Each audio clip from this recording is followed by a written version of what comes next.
Hello everyone and welcome back to Higher Standards here at Grey Ogre Games. My name is Mick Kamwan. I am your host for tonight. Watching the match here between Danny Seed and Jonathan Pang. Both of these players are playing... Oh no. Both players are playing very different things. Danny Seed here is playing the Mardu Vehicles deck. Whereas Jonathan here is playing something interesting. He's playing Jeskai Control. Looks like from the looks of it. Here Danny able to resolve a Scrap Heap Scrounger and gets in for 3 points of damage, and resolves another Scrap Heap Scrounger. And looks like Jonathan may be a little bit on the back foot. So let's take a look. And even if Jonathan does get rid of that Scrap Heap Scrounger, this is, it is recurring. One of the more interesting cards that have been made or have been designed in the last two sets. Here we go. Scrap Heap Scrounger is a 3/2 for 2 mana. 2 colorless mana, by the way. And yeah, it can't block. So it's for 2 mana, you get a 3/2. It can't block. But you can, when it's in the graveyard, you can pay 1 black and 1 generic, exile another creature that you control, and then it comes back. Hooey! Okay, so are we going to see a Barrow's Expertise? No, a Fumigate here going to wipe out the entire board and gain Jonathan an extra 3 points of life, and able to get around that what you call it, Thalia there by playing a basic land. But here draws another Fumigate, not exactly what he needs. We might want to go for a Glimmer main phase so that he doesn't miss his land drop. But he's going to be taking 7 next turn, which brings him down to 7. And so this is the question that he really needs to answer, because he needs to get rid of that Gideon somehow, but it just seems that he can't. So Glimmer right now I don't think is a good idea. I think you can wait on that, because if you Glimmer right now, there's definitely no... Oh, he goes for it. But if you Glimmer right now, there's no way that there's any set of removal that will help you. Anyway, gets 2 sets of 2 lands. He's gonna keep 1 on top and 1 at the bottom, and draws another 2 lands and passes the turn, so leaving double blue up. Well, double blue doesn't really represent anything much in this format except for maybe Anticipate or a Negate. But Danny here able to get in for 7, and that brings Jonathan down to 7, and this is where things get a little hairy. And Danny just leaves all his mana up. Maybe an Archangel Avacyn, maybe just brings back both his Scrap Heap Scroungers, or at least one of his Scrap Heap Scroungers. So let's see what Jonathan does now. He stumbled a little bit in the first few turns, and I think allowed too many things to, just a bit too much damage at the beginning here.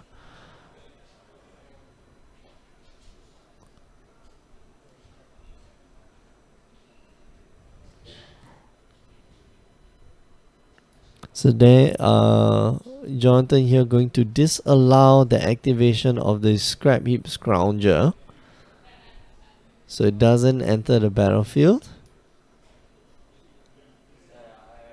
Huh? Wait, I don't understand what just happened there.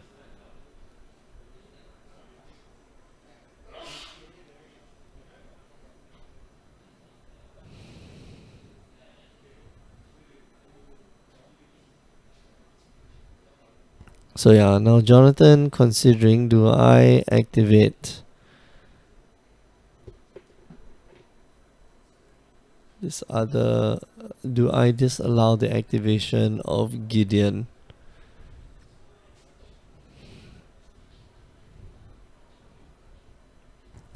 So I wonder what that first disallow was for. I believe that was for the scrap heap scrounger, right? Yeah, so he gets the loyalty because that's part of the cost. Alright, so walking ballista here for 2, and then he gets in for 5 points of damage. Doesn't really matter much. I gotta check. Well, anyway, it didn't really matter because he did have another Scrabby Scrounger in the graveyard to exile. So Danny here handily takes the first game between the two. And here, Jonathan just needs to trim down his deck, make it more lower to the ground, make sure that he's able to cast some removals, and keeping...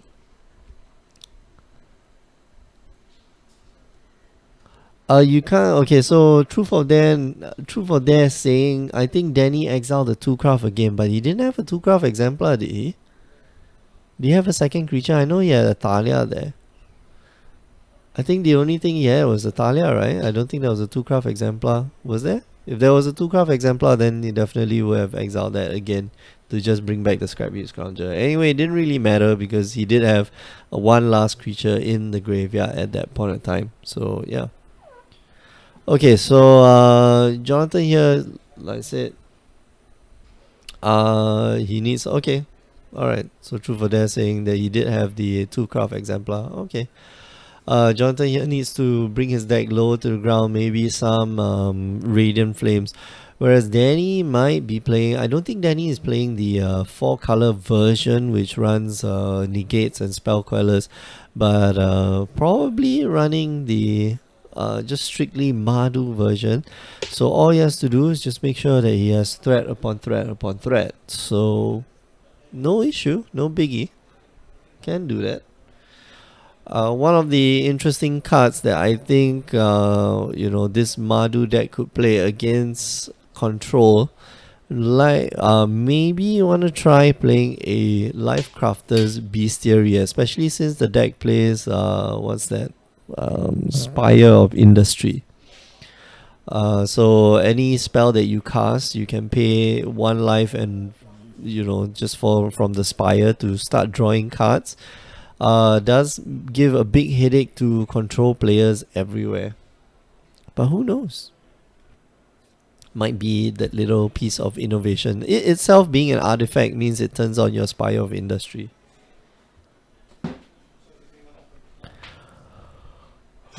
Yeah, but right now, if you're trying to play the Mardu deck, it is going to be really expensive because of this card, the Heart of Kiran, and one of these will set you back about 40 bucks, 30, 40 bucks. It is not cheap. But that being said, the deck also runs 4 Gideons and 4 Walking Ballistas, so that is a lot of cash you put into your standard deck. But these are the only cards. I mean, these are the only cards that are being played right now. So who knows? Anyway, if you're just joining us, you're watching Higher Standards here at Grey Ogre Games. We're watching the match between Danny Seed and Jonathan Pang. And yeah, trying to pay attention to the match. Somebody tells me I don't pay enough attention to the table, but that's the whole point. I don't want to pay attention to the table because it's boring. That's not true. Although, standard right now, kind of stale. Waiting for the new set to come out. I think we haven't solved it yet, but the whole thing is that you have to draw. You play one of 3 decks, either a Mardu deck, a Teamer Tower deck, or like Blue-Red X Tower deck. And then what's the last card that you play? What's the last deck you play? Oh, Black-Green. Black-Green, either Black-Green Delirium or Black-Green Energy. So you maximum have like 6 decks in the format that are competitive, and we're just waiting for people to brew more decks. I hope they do change that up. Turn 2, gonna get a Scrap Heap Scrounger. Does that see a response from Jonathan Pang? No. Unfortunately, Jonathan here also a little slow off the bat. He does have a stasis snare waiting to go and just passes the turn. Him being on the play is quite relevant because he can catch that Gideon. Gonna take another 4 points of damage. Danny here just gonna pass the turn. Stasis Snare here takes down the Scrap Beast Scrounger, one of the more efficient ways to get rid of the Scrap Beast Scrounger. And now, probably just going to play that land that he revealed last turn. Or either hub here, just going to gain him 1 point of energy, just passes the turn. So does Danny here just try to resolve a Gideon? And I think he tries to resolve a Talia. And I think Talia's fine because you have enough removal to get rid of that Talia. And looks like he did find some of that removal in the form of Harness Lightning. I think you can maybe, I don't know, I can't see what the other card is, but Harness Lightning definitely a keep. So he keeps both cards, gets 2 more energy. And yeah, Danny here does not have that clue because he cracked the clue at the end of Jonathan's end step just now. Looks like he's playing a Shram's Expertise, which is interesting. Alright, Harness Lightning gonna take down one of the probably gonna take down Talia. And Jonathan goes down to 13, just taking 1 from the Thraben Inspector.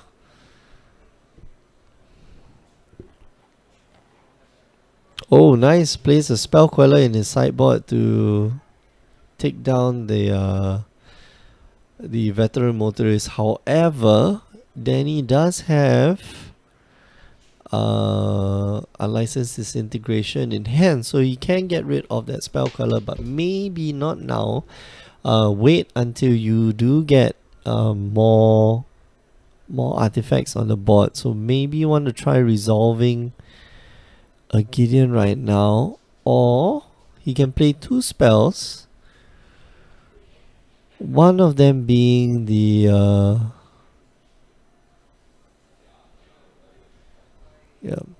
Jonathan here just going to take that 1 damage. He's going to try to go for a Painful Truths, and Spell Queller here going to eat up the other the Painful Truths. So second Spell Queller here.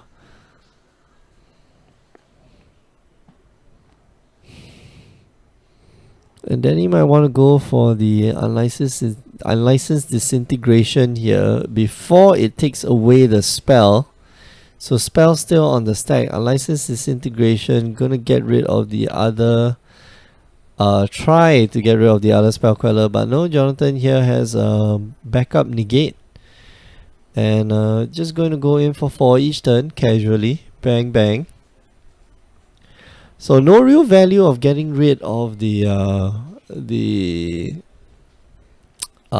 Spell Queller with the Painful Truths here. And right now, Jonathan, Jonathan can let the Spell Quellers die if he wants to. Instead, untaps, probably go for the swing. Bang. And I think this is the point where you try to block with the Archangel Eversin with it on the stack. There we go. Oh no, I think he tapped the wrong mana. Doesn't he have a Fatal Push in hand? No, he doesn't have a Fatal Push. Okay, so I thought he had a Fatal Push, which then I think he tapped the wrong mana.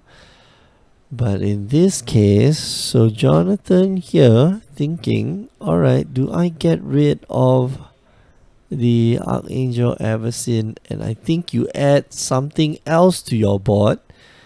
Oh, nice. And Harness Lightning the Archangel Eversin away.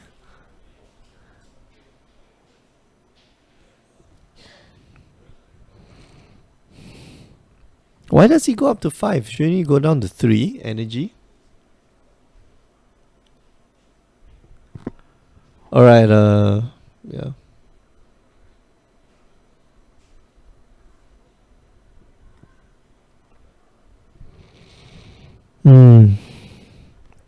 Omnixilis here gets rid of the spell queller that was holding on to the veteran motorist, and Danny here gets to scry too, which do see that Painful Truths is in his hand. That will be very useful, but looks like Danny here, Jonathan here, going to just swing in, get rid of that Omnixilis. So 5 mana for creature removal, get back one of your spells. Not so bad, not the worst thing ever. Danny here might want to try to go for Walking Ballista for 3, or might want to try go for a Painful Truce for 3. Though that will bring him down to 7, which means that he has to charm block the Torrential Gearhawk next turn. Instead opts to go for the Gideon. Gets the Gideon. And a Walking Ballista for 1.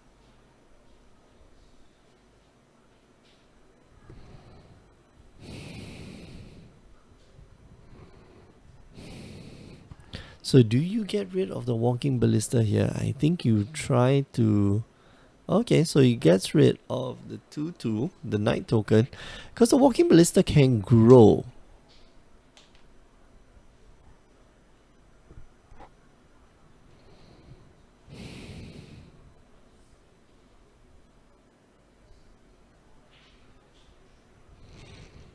Not much here on Jonathan's side. And I think he's just going to animate and swing. Alright, so Jonathan just animates his guy, swings in, although if he does try to transform the Wandering Fumarole, it will die. Because in response to that transformation, Danny can just shoot it for 1.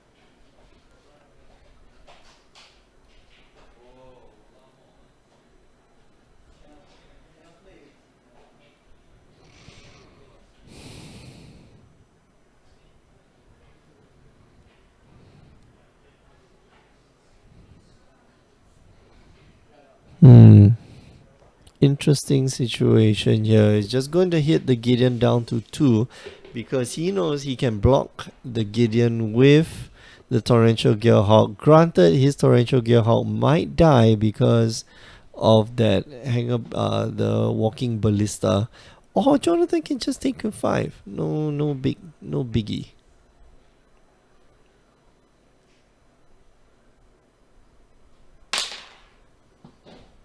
I think no big deal. You can just take the 5, go down to 6, and pray that you hit something good. Jacob saying this lighting makes it look softcore 1960s. Okay, I'm not quite sure whether that's a compliment or that is a bad thing. But I'll take it as a compliment. Jonathan here going to take 5 points of damage, go down to 6. And Painful Truths here on Danny's side. It's going to go down to 7. But he's got 3 cards. And if he's got a land, it will be very useful, but he doesn't. So Heart of Kiran here? No? Oh, no Heart of Kiran. I thought the other card in his hand... Right? Wasn't that a Heart of Kiran?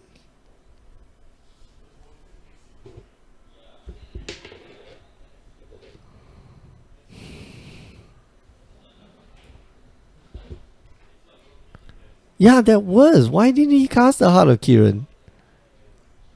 What? Instead he cast the Veteran Motorist instead? Heart of Kiran would have been lethal next turn if Jonathan, Oh. Okay, now I'm confused. So here we go. Spell Queller gonna hit the Gideon again. Nothing else that Jonathan can do. He does have, well, some of his creatures.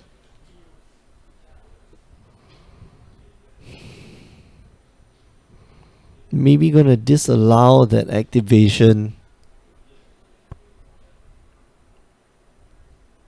Ooh, looks like he's going to disallow the Gideon activation here. And Hado Kiran this turn, Hado Kiran last turn would have meant that Jonathan Pang would be almost, he would have to give up his spell queller this turn. And Opnixilis here gonna try to get rid of the big dude. Swings in with both, all three. And Wild Dam's gonna get blocked. Okay, so goes down. And Jonathan here goes down to 2. Ooh, man, close match. Close match. Now Jonathan got to try to get rid of that Gideon. But on the swing back, he might be dead because he's down to 2, which means that if he doesn't get rid of that walking ballista right now, he's a dead man. So I think you go, you go swing into the Gideon, kill the Gideon, get rid of that guy. Then you cast the Fumigate and gain back 2 life. So you're going to take 1, go down to 1, and then gain the 2 life. Oh? Okay, so that's the game? Alright. Guess that's the game.